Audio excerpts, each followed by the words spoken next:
Hello everyone, my name is Amit Kumar and in this video I'm gonna show you how to get 20,000 credits on anything.com. So we will go to anything.com and we will create an account.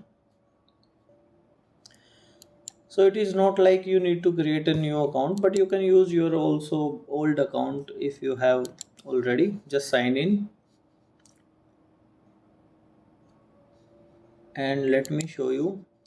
If we go to dashboard and go to subscription and credits, we have 3000 credits given by the anything. So now you need to go to this URL, just press this,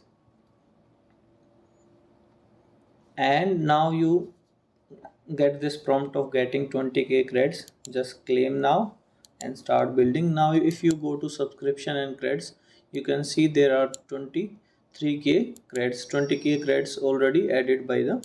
So if refresh here, as you can see, the credits has been increased in the account. So enjoy. Thanks for watching. Subscribe.